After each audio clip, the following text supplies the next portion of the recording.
welcome to our breakfast TV show this morning. Good morning, Anambra. It's the first day of the month, 1st May 2023, and we welcome you to this brand new day and we say happy Workers' Day to you. My name is Chidima Oranwa, and of course, this morning I'm not alone in the studio. I have with me my colleague, Ajulu Chuku Okawa. Good morning, Ajulu. How are you doing? Good morning, Chidema. Happy Workers' Day. Let me start with that one. Then happy first day of May, and I wish you all the goodies that May has got to offer. And to our viewers too, we wish you the very same too. Just sit back and let us delve with what we got this morning with the newspaper review. But don't go anywhere yet. We'll still be coming back with lots more. All right.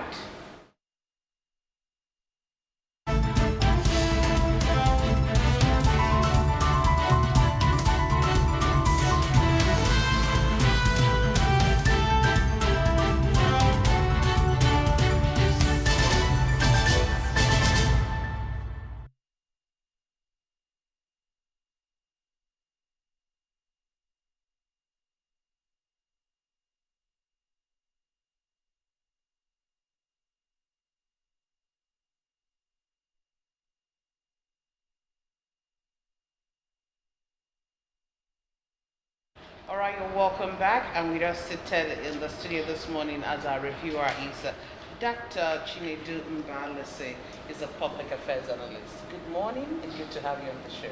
Good morning, thanks for having me. All right, quickly let's start the show this morning with the stories that are trending on ABS website and also all the national dailies. But we are starting with that of ABS website this morning. The first story we have in ABS website is Iwaya was sworn in as new president-elect, new president general of Ohanes and Dibo worldwide. Anambra State government arrests 3 suspects for threatening and assaulting IGR officials. ASPHCDA, UNICEF organized training on protection of cold chain equipment. Anambra Head of Service Igwe reassures workers of improved welfare. Okay, and these are the stories that are trending on our website this morning. So, Dr. Chinedu, which of the stories are you interested in? Well, good morning again, once again, our viewers. I think let me start by saying Happy Workers' Day to our workers, which I'm one of them. And so I want to start with the last one where he says, Anambra HOS Igwebe assures workers of improved welfare. Well, if today is workers, what more could you expect from the HOS than assuring workers of their improved welfare? And I think, as a matter of fact, it is high time the government looked at the welfare of its workers. What we call take home for the workers. Workers pay package. Can it really take our workers home? If, for instance, somebody earns 50,000 naira in a month and a bag of rice is close to 50,000 naira, so what is the essence of the 50,000 naira? The minimum wage that we have today in this country, of what use, of what value it is to the Nigerian worker. So I think today should be a day that the government should look inwards into the plight of the Nigerian worker. Many of them are suffering, they are hungry. I think they need the government to do something to alleviate the plight of the Nigerian worker. The conditions of our workers is very deplorable. And so I think that today is a very good day for the government to actually look inwards and, like they are assured, not just assured, and implement whatever they assured the Nigerian worker. Okay. So what do you also have to say about the arrest of 3 suspects for threatening and assaulting? Yeah, it's worrisome that most times people take laws into their hands. You see, these are government workers trying to raise IGR for the government. I know sometimes some of them could be overbearing because personally I've encountered them in some cases, and what they do, you could attack them as well. But if they do these things, restructure, transform the IGR system where people can pay in their IGR seamlessly without having some people who assume the status of stocks, in the name of IGR raising. I think that will help them. So if you see people who take laws into their hands, I think it is right that they should be arrested by the officials and probably allow the law to take its proper course on them. On the issue of Iwanya sworn in as the new President General of Ohanes and Dibo General, worldwide rather. What's your take on that? Well, this is a little bit of what concerns all of us as Igbo people in the Nigerian polity. I think Emmanuel, when I'm coming out at this time, should be a little bit something of relief, because the last time I checked, it was about the only person who spoke out, during the elections where there was so much violence against the Igbo people. He spoke out violently on TV. Sometimes we don't have leaders who could speak for the Igbo nation. People say, quote unquote, some of them are selfish leaders, they are this, they are that. But I think we need a voice. The Honest and Debo, like some other people like the Afenifere, you saw them stand out for the man they believed in, trying to speak for the Igbo. And yet some of the Igbo people were talking with their tongues in cheek, while other people were carrying their affairs. I think it's a new dawn for Honest and Debo. But I don't want to cut my chief before the eggs are hatched. If that is the case, let us see how far Chief Iwanya will go. I will wish him well and pray that he takes the Honest to another height. That's good. Thank you for that. So quickly, let's move over to papers that we have this morning. And the first paper on that review is the Daily Sun newspaper. Fireworks over presidential poll. That is the banner headline there that you see on Daily Sun. You lost woefully, FG tells LP PDP. And the writer there says, you've murdered sleep, LP tells APC. History would judge Buhari, that's coming from PDP. And other news that we have there, Lagos explains demolition of buildings in Ajao Estate. Anxiety in Kano over planned review of Sanusi's disposition. And in Adamawa Guba, we have why I declared Binani winner.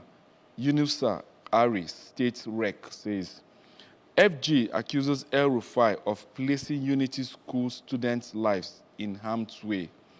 And Labour rejects planned privatization of NIPOST, TCN, and FMCs.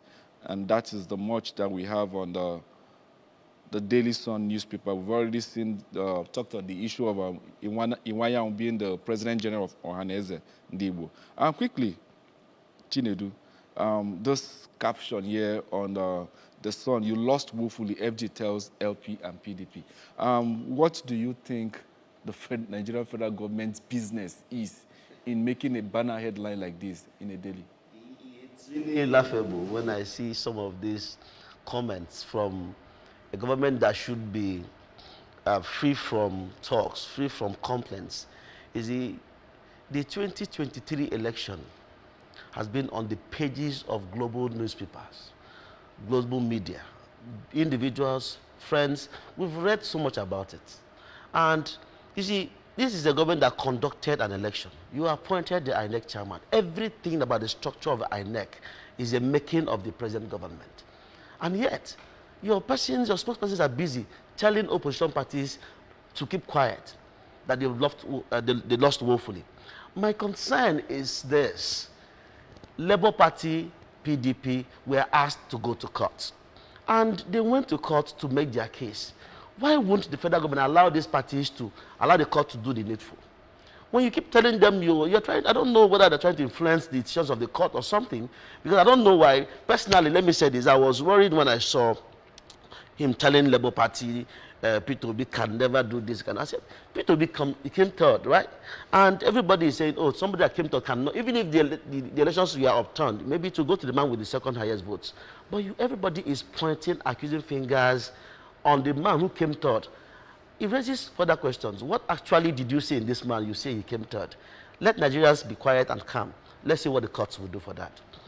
Okay, I understand what you're saying, because here they even mentioned LP first. Yes. PDP. The people that came third before the person that came second. Yeah.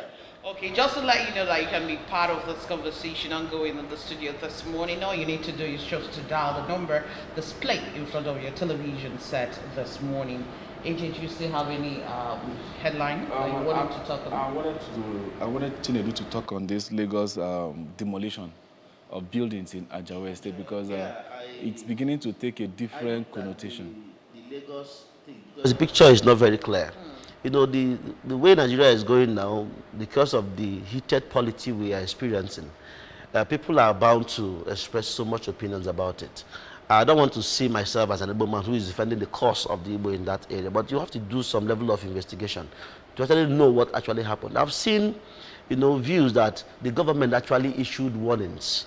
Those areas were called red lines, areas that lead directly to the airport. Yeah. And so people were asked not to build on those lines. And if those warnings were issued and you disobeyed the orders of government, of course, when the chicks are down, you know what's going to happen. That is what's happening now. But if, on the other hand, we could interpret to be ethnic sentiment, or the way people are seeing it, Igbo people are being marginalized, they are being punished and all that, which I cannot say for sure because I'm not in Lagos. But based on what I've read so far, the majority of opinions are pointing to the fact that people were actually warned not to build in those areas. But then, was it not the same people that gave them approval to erect such building? One thing about Nigeria is a place where I was sometime in 2021. I met a little boy of 9 years, a cousin of mine. I said, "How do you define Nigeria?" He said, "Uncle, Nigeria is a country where anything and everything is possible." You see, you have people who would sell land to you. They know that they are doing the wrong thing, but for the fact that they want to make out money from you at that particular point in time, they will make the money and still come back later on to antagonize you.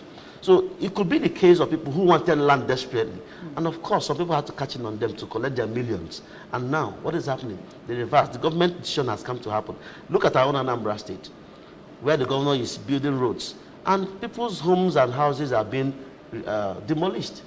Of course, they know the laws. Some distance they should keep from the major road. And the other lands could be reclaimed by the government on any day. And so if no one wants to reclaim its land, you won't say, "Oh, please, because my house is there, please leave it." No, of course. Does the land belong to the government? Yes. If so, I want my land. You are saying where it was now. You have to get his land back. So, but we need to look at the Lagos issue critically because of the way things are going, so that at the end of the day, maybe we'll know actually what has transpired over that issue. All right, let's go to the next paper this morning, and that's the National Star newspaper with the banner headline, Presidential Poll, Federal Government, LP intensify verbal attacks. And then we still have there as riders, accept defeat, stop grieving over 2023 election loss. Federal government tells opposition, you've murdered sleep, we'll have no peace by rigging poll. LP replies. And then you see there, leaders salute Nigerians workers at 2023 May Day. Labour Party crisis, Abure accuses suspended Apapa faction of plots to convene illegal neck meeting in Bauchi. I was under pressure, suspended Adamawa Reg, Yunusa Ari.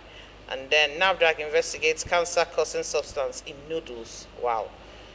APC National Working Committee, many may move against Lukman as Adamu summons emergency meeting on Wednesday. No plan to phase out a redesign and Naira notes, CBN. And then we can still see there, Sudan crisis, Egyptian officials making it difficult for evacuation of stranded Nigerians. This is coming from the federal government. 2023 census rescheduled, not postponed, coming from the National Population Commission. A front page commentary in front of National Star. May Day, what hope for Nigerian workers? I mean, that's a question that is begging for answer. Okay, that's it on the front page of the National Star newspaper. All right, and we've been joined by another reviewer this morning, Daniel Bello. Daniel Bello is a financial expert and a public affairs analyst. Good morning and glad to have you on the show this morning. All right. Okay, so quickly, let's start with the stories that are trending in the front page of the National Star newspaper. Let's start with you, Daniel. Presidential poll, federal government and the Labour Party intensify verbal attacks. They are telling them that they failed woefully. And the LP replied by saying that they have actually murdered sleep, so nobody will have peace in the country. Yes. Everybody knows that electorate voted for LP. Most of the electorate nationwide voted for LP candidates, the most popular candidates, you know. So, and it's obvious that they rigged the election.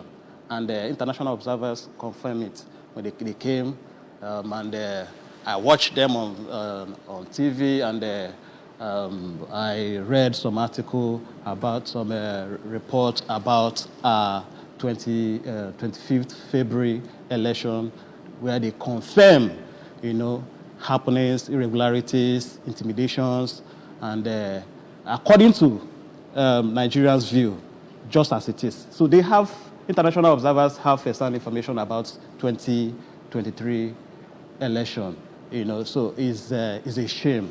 It's a shame. The worst election so far, in Nigeria. So this verbal attack is not a new thing. Is expected.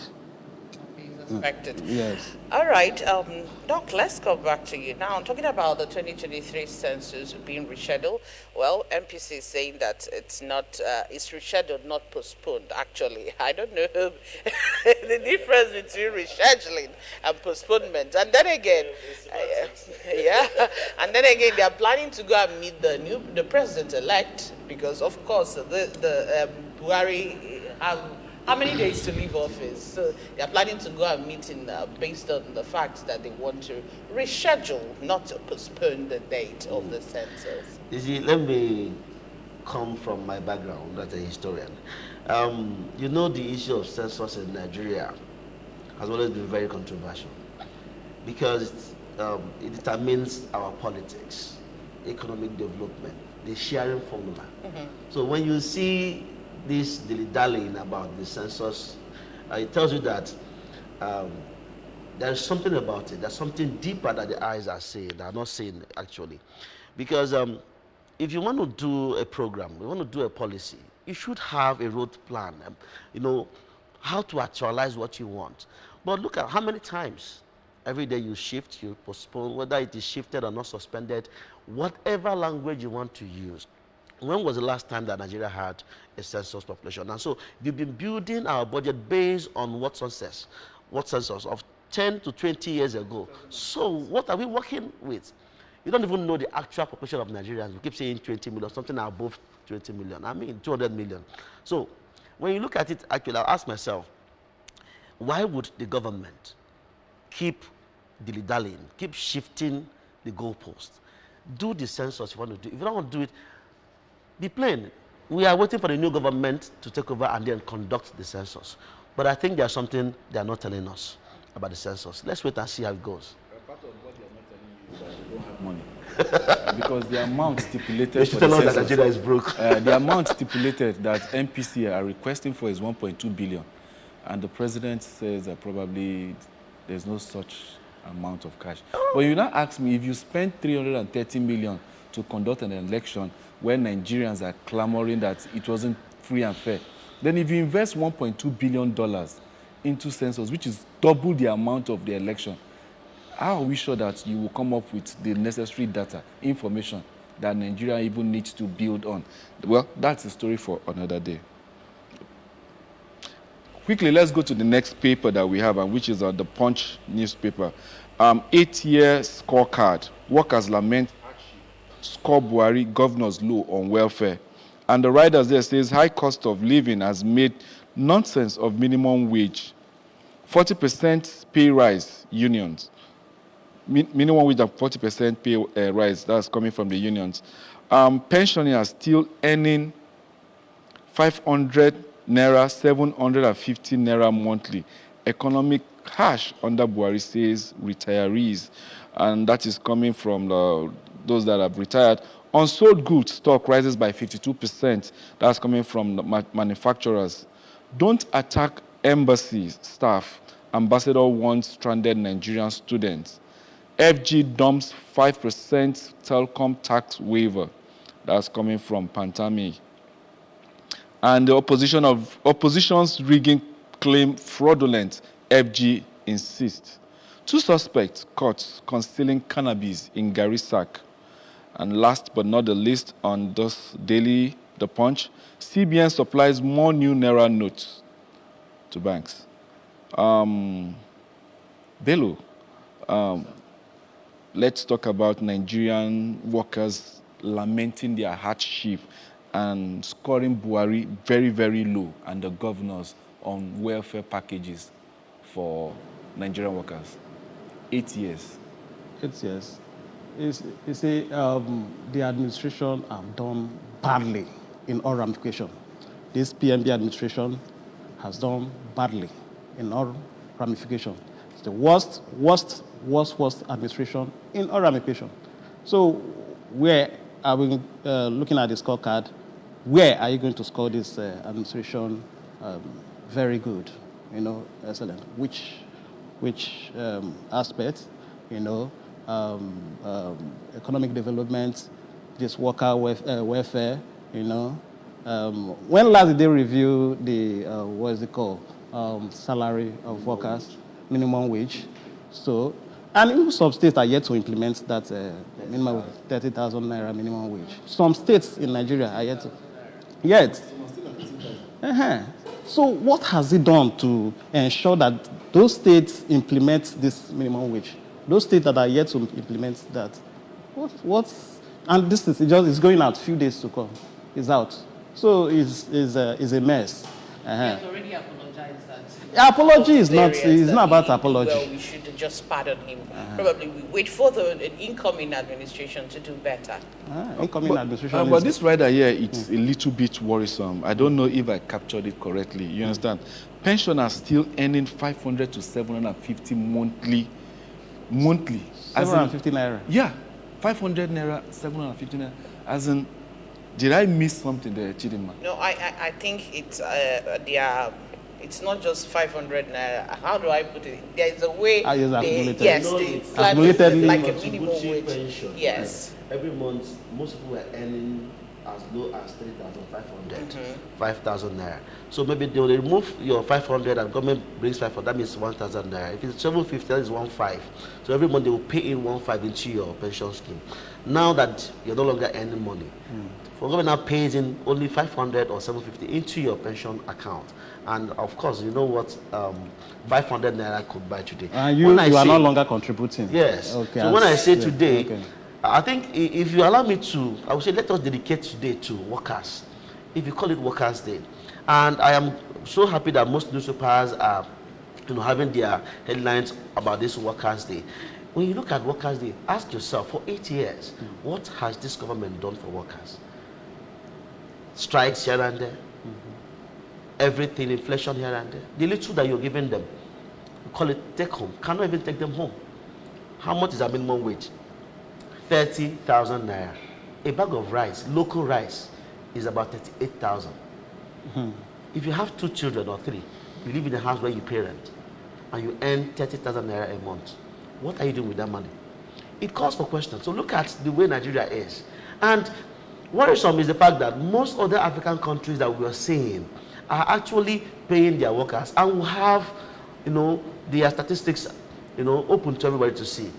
If you see what other workers earn in their countries and look at what Nigerians earn, and then we call ourselves oil-producing nation. Giant of Africa. It calls one. Please, I don't like using that term. I want to go in the works of Chidinma. There's nothing giant about Nigeria, about Africa. Nigeria and African leaders have turned Africa to a slave continent. And so when you think, whose giant are we? We are slaves under the arms of US and the rest of the Western governments. What's happening today in Sudan is about 2 giants fighting, and Africa is usually their place to vent their muscles. So please, let us not talk about this giant of Africa. There's not giant about Africa.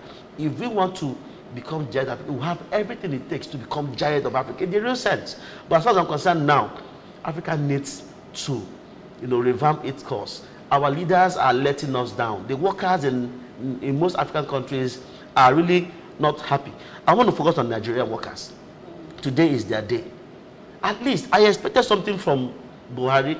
This 40% increment, you will see someone will say, there's no increment, there's no approval for increment. And yet, this one will go to the air, they will go online and tell people, we've added 40% to salary increment. I'm a government worker too, I've received my salary, there's no increment on it. So what are you talking about, 40% increment? Whose money was increased? Who gave the approval? Can you see it? Come out in the open. Today is Workers' Day. Tell Nigerian workers what to have in stock for them. For 8 years, there's nothing. Like they said, hardship, cries, hunger. All right? That's what we see today in Nigeria. So let Nigerian workers be given some air of relief. Let them be a little bit elevated from this dungeon they are sitting in. They are really suffering. So what do you think that he might just come out and say something today, and then the incoming administration might not uphold whatever he says, because he's going already? We are looking at his 8 years of wasted 8 years. I don't want to use my brother's language. They failed woefully. No, they've done their best. But how do we interpret their best? It is next to nothing. Well, I think we can draw, will I say, some kind of respite here based on the 5% waiver, tax waiver that the FG, you understand, is dumping on telecommunications. Maybe this could be a score mark for the president, you understand? Because each time you recharge your phone, there is a particular amount that, you understand, is being taken for tax. So for the federal government to tell you that 5% is being... That there's a waiver. Yeah, there's a waiver for it, you understand? Couldn't that be some part of alleviating the plight of Nigerians? Bello, what do you have to say about that? It's a welcome idea if actually they've implemented it. I don't know if they've implemented it. But I want to quickly talk on this Sudan issue. Do you know that Nigerians are stranded? Nigerians have spent 3 nights by what is it called? Egyptian's border. And according to Information Ministry and the embassy over there, they budgeted $1.2 million, and they are yet to gain entrance to Egypt. 3 nights. So that video clip of that lady, lamenting about not even knowing where they are. Middle of nowhere. Nowhere. It's real. It's real. It's real. Nigerians, the Information Ministry and the rest of them like diverting attention without facing the critical issue. Just like diverting attention. 3 days, they are still on the road. 3 days. I watched a report about that just last night. Yeah. Yes. Geoffrey Oyema confirmed that incident. One embassy officer, senior officer, also confirmed that they've been on the road. They've been discussing that their principal are yet to get back to them that they don't have any concrete reason why they are just on the road. No access. Very risky. And we say we have relationship with Egypt for many years.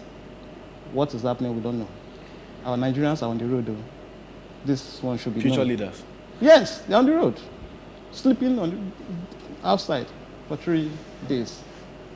You want to add something? Yeah, I want to really add quickly. One of the greatest undoing of this government is the social media. It has exposed a lot of ills. Everybody with your Android phone, with whatever phone you have, you can become a content creator on the spot. Mm-hmm. When things are happening, you spread it like wildfire. All right, information goes out. Before the government will begin to cushion the effect, it's already everywhere. Can't even control it. That's why sometimes what the government thinks should be a secret, before they even finish their meetings, the information is outside. So I think social media is the greatest undoing. Who would have known that Nigerian children were left in the forest at the middle of nowhere, if not for that video? Because what we heard that they've budgeted this, they've made plans. In fact, Ali Nonyema is going to convert them. Nigerians are happy that they're going to move in the next 44 hours. In fact, they're going to take advantage of the ceasefire that they have to move them and bring them back to Nigeria. But the following day, we saw videos that shocked all of us. Mm-hmm. Now, that takes me to what we call the Nigerian foreign policy. Nigeria operates what they call the big brother foreign policy. Of course, we know that the foreign policy of any nation is a reflection of its domestic policy. Nigeria has failed in many ways to service its relationship with other countries, and no country takes Nigeria seriously in terms of its foreign policy implementation.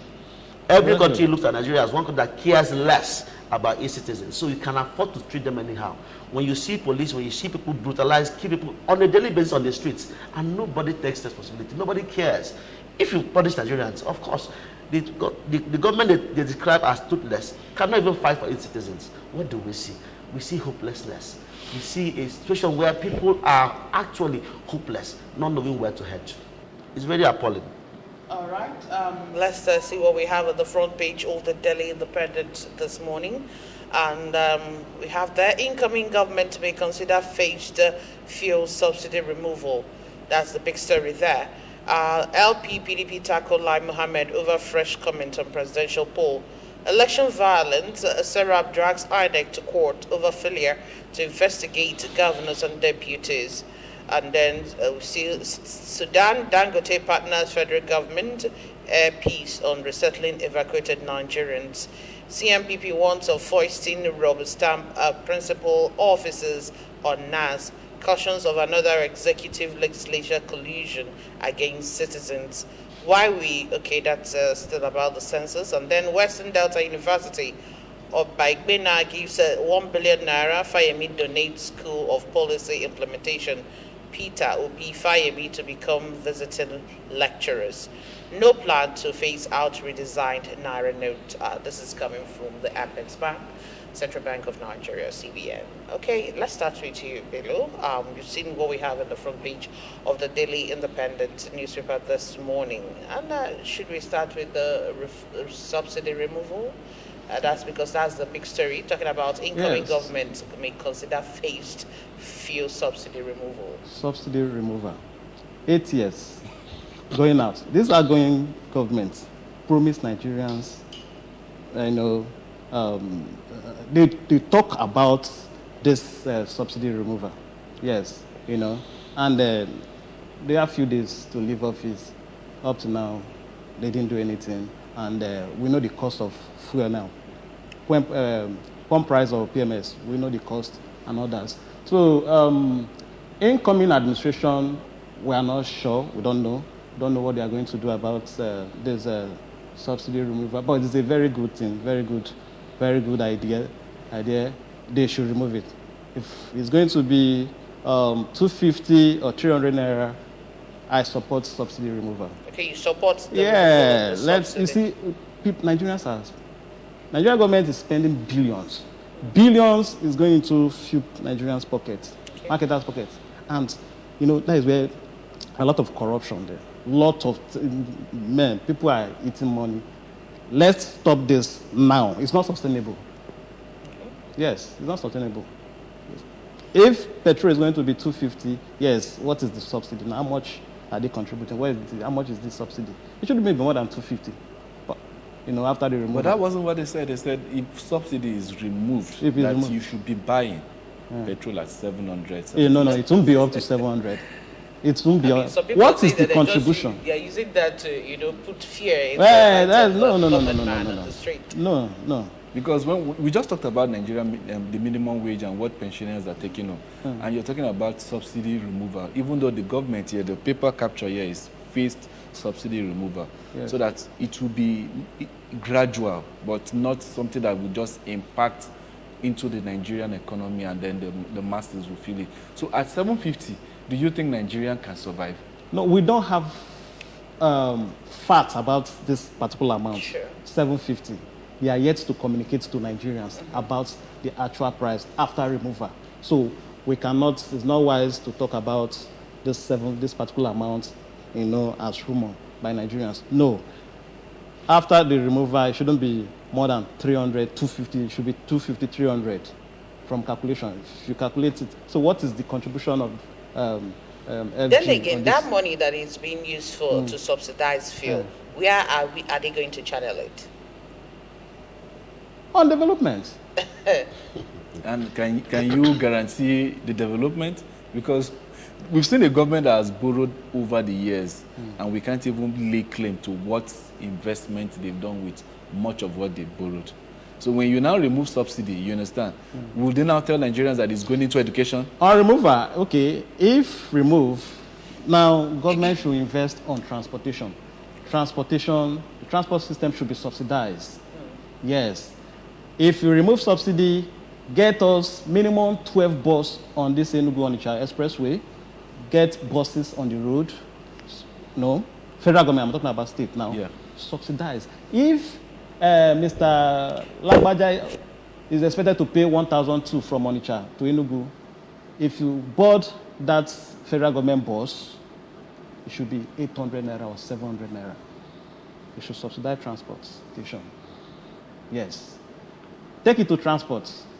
I think that's Now you're taking it to transport. Then some people that are already into the transport business will now say, is government coming to take food away from them? No. Look, go to Lagos State. I know how long I stayed there.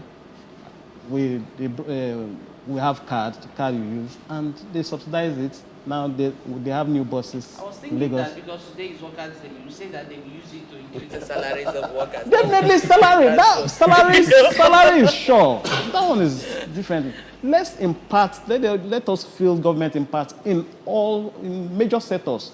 Yes, all the sectors, especially where these common Nigerians, housing, health, education. It will be impact. Going from year to year now, you pay, how much you pay to Enugu. It's wrong.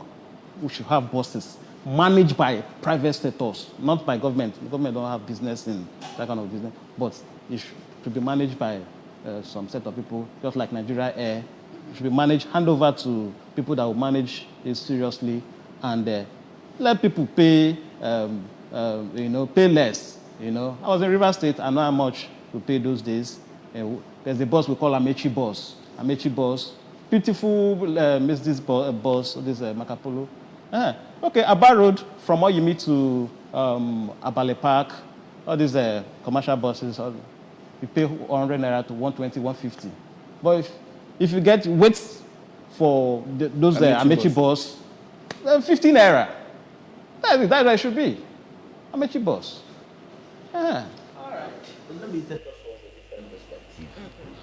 If you go back to history in the days 2013, 2014, the Goodluck administration was almost vilified because of this issue of fuel subsidy. He was actually implementing a phased removal of the fuel subsidy. I remember he introduced buses and one other program he had then, where youths were, empowered and phased. He was doing it. And this government took to the streets, led by Buhari, Lai Mohammed, Wole Soyinka, all of them, shouting on the streets. They carried a coffin with inscription, Jonathan is dead, on the streets, crying about fuel subsidy removal. And they said they would remove it. That's not like subsidy. They made all manner of noise. That was 2012. And at the end of the day, they've entered 8 years down the line. They have 28 years to go, 28 days to go. We are talking about subsidy. This government promised to revamp Nigerian refineries. 8 years down the line, not even one is functional. Now, I want to ask you a question. What actually is wrong with a country that produces, I think, the 6th largest oil producing country in the world? People tag Nigeria as the poverty headquarters of the world. What happens to our refineries? Why are they not functional? That's a big question. Every country that exports crude oil is poor. Watch the indices of most countries. They export fuel, PMS, gas, kerosene, not crude oil. Crude oil will give you money, but make sure that whatever you consume here, PMS, at least locally, is produced and refined in Nigeria. By that way, you need to import fuel. This issue of subsidy will just vamoose. But look at it. You export your crude oil at what cost? And at what cost do you import refined products? That is what we should be looking at. And not this issue of putting it. When you refine your fuel in Nigeria, automatically subsidy will go. Let me quote one of the presidential aspirants. He was saying that the issue of subsidy is something about criminality. And people wanted to vilify him. I think the Labour Party presidential candidate, he spoke angrily about this subsidy thing. Put the necessary infrastructure in place. Refine your fuel. Go to Saudi Arabia. Go to US. Go to all these other countries that produce fuel. How many of them export their fuel? How many of them import fuel from outside? Only Nigeria. Fix the refineries in Kaduna, in Port Harcourt. Build modular refineries and let fuel be refined in Nigeria. My brother, subsidy will be a thing of the past. I think they know what to do. The issue people of are just the getting fuel money from these things. is based on the fact that Dangote's refinery is up. Who is Dangote? Well, that's an individual. Nigeria government cannot refine its fuel. Oh, come on. Well, let's go to the next paper that we have for review this morning, and quickly we'll take it, I think, 2 at a time. Okay. And this day, because of time, we're going to this day, Sudan, Nigerians trapped between Egypt and Sudan, that send SOS. NLC, CSO plead with judiciary to save Nigeria's democracy. And the writer there says, Say INEC has driven a nail into the electoral coffin of country. And also the rider there is NLC threatens to name, shame, corrupt judges. And then we have TUC kicks against planned privatization of TC. I think we've seen that. Arise News channels donate 1 billion to Western Delta University to set up media and technology school. Wow. And then failure to recover AMCON's 4 trillion naira debt will hurt economy. That's coming from Kuru wants, and that's much on it. Quickly, let's go to the Nation's newspaper, and the banner headline there says, "You remain sore losers, federal government tells PDP and LP." Well, there's a difference here. Don't preempt tribunal outcome, opposition parties fire back. Sudan evacuation, 637 Nigerians stranded at border. Egypt delays clearance. Federal government moves Port Sudan route. Also, we have APC legal advisor recommends Lukman's expulsion. And workers are engine room of growth, says Lawan. And 3 ABUAD students for UK exchange program. And Rivers first to host Tinubu, says Wike. And that's the much we have on this paper. Quickly, let us peruse through both and then see what we can go to. Then let me get to Chinedu first. NLC, CSO plead with judiciary to save Nigeria's democracy. Let me take a very deep breath, because Nigeria is sitting on a cake of gunpowder. My brother, sometimes I open the newspapers online. What I see, really, I get shocked. I ask myself, can we ever be calm in this country? Negative news on a daily basis. Anything, you don't see anything positive, negative, kidnap, this, begging people. And then, you see, the elections of 2023 is a litmus test to the Nigerian judiciary. We saw happened in Kenya, and they were able to upturn that thing. What they need is the will. So where there's a will, there's a way. They need the will to do the needful. Let me tell you the truth. Nigerians are looking at what will happen. God bless the man they called P2B, who called his supporters to stay calm. You know his supporters? The teeming youths, unemployed youths, the downtrodden, the poor. If he had allowed them to move to the streets to vent their anger, by now Nigeria, you and I will be seeing this studio because they'll come to destroy it, God forbid. But the youths are angry. You know what they told the mothers? Sit at home. You've done your bit. Let us take back our country. I listened to some youth. One told his mother, "Mother, don't go and vote. You go and vote for people you don't know. Allow us to do this." And majority of people that voted in February 25th election, we are youths. You are youth now. Youths. I know what, when the youth say we are going this way, they'll go that way. So, because this case is in court, I am worried that FG keeps calling LP and PDP sore losers. Why? What is your case? Are you now INEC? Well, except to tell Nigerians that INEC only did what the federal government wanted. And then you are trying to spend money to defend your illegality. Tell us openly so that we will know. Otherwise, you ask people to go to court. The case is in court. Why not keep quiet and allow the court to take its course? Wait for the outcome. I pray actually that the judiciary should listen to the voice of reason and do this. Don't give yourself for corruption. People can actually write their names on the sands of time and become legends of history. If they could rescue Nigeria from this daydream they are falling into. Nigerians are living on hopelessness. There is hope in the judiciary. They shouldn't dash the hope of Nigerians who trust them so much. Well, that submission is quite touching. Okay, Bello, let's see what we have in the last two papers this morning. That's the Daily Trust and the Nigerian Tribune.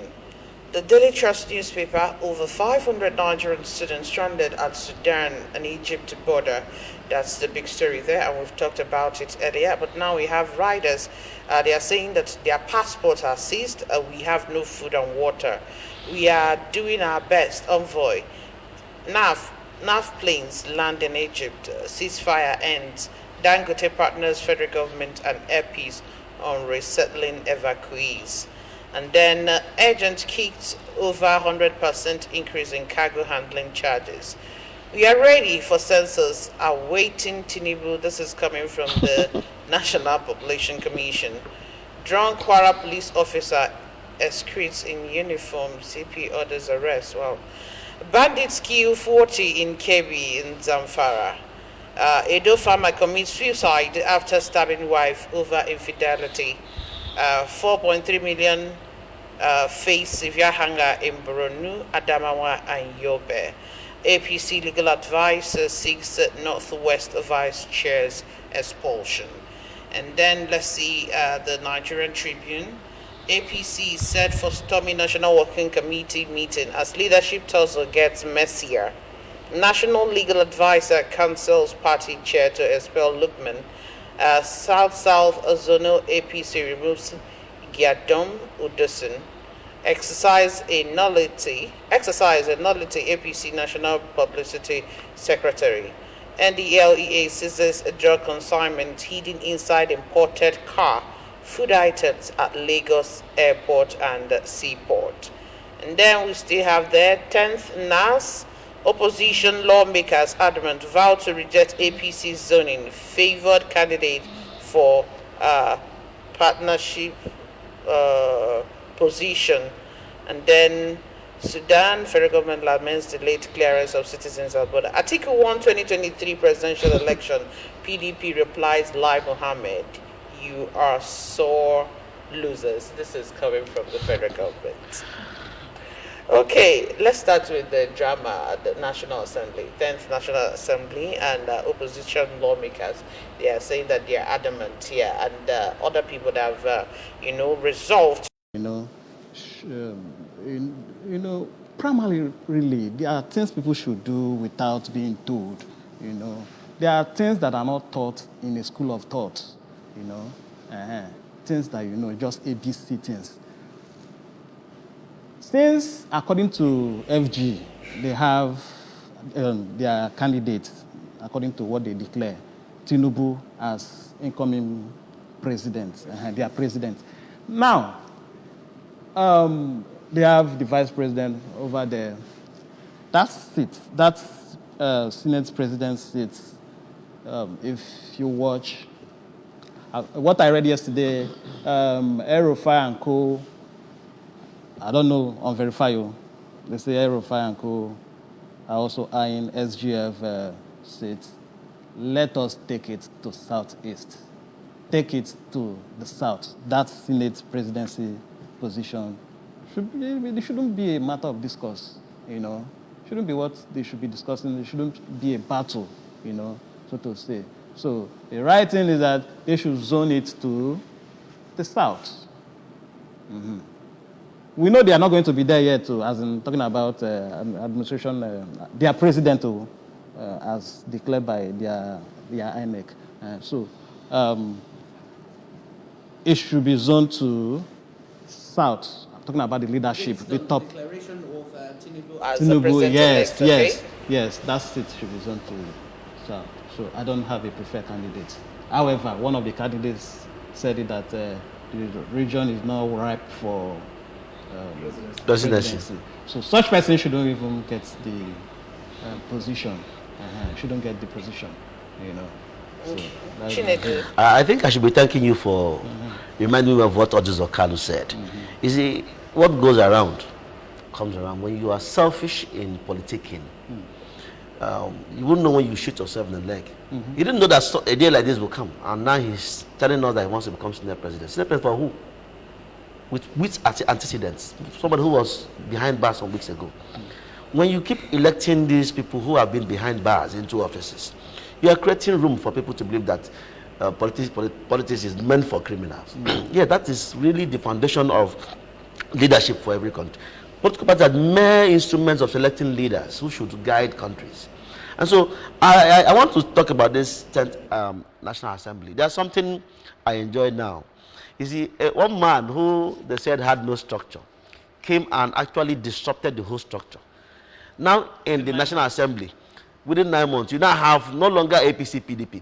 Many people, from different parties are now in the house. It's no longer business as usual. But you say, oh, we must have what we want. now intense lobbying, which is one of the issues that should be involved in national politics, is coming in. You don't just say we win. You say the opposition are now disturbing them. If you don't do this, we will upset you. I like that politics. If you say it's APC, we can lobby some persons, but you have ABGA, you have CMPP, you have Labour Party in the same house. Now, that's the natural balance that they had become a little bit, altered. So if you don't respect their wishes, they will simply vote against you massively, and then you will lose. Your candidate will no longer be there. So it is interesting now that Nigerians are seeing something different from what is going on. So for the Southeast, I don't know, a man who saw his brother trying to clinch something that is of benefit to him, that will be useful to all of them, and he says he removes the seat upon which his brother will climb. I don't know, we are all Igbo people. If he wants to climb, let everybody move his own chair. Let him not climb there, so that he will also feel the pain of his brother. Let the two of them be on the floor and let them remain marginalized forever. That's what I will leave him with. All right. Well, on that note, we want to say a very big thank you to both of you for joining us on Press Review this morning. Thank you, Daniel Bello, for being here. Thank you for having me. And also Dr. Chinedu Mbalisi. Yes, Mbalisi, right? Yes. Thank you so much for joining us on Press Review. Thank you. Happy workers day to all of us. All right. Well, that's it on Press Review this morning. Thank you so much for joining us. We are taking a short break. And when we come back, we'll see you at the other side. Stay with us.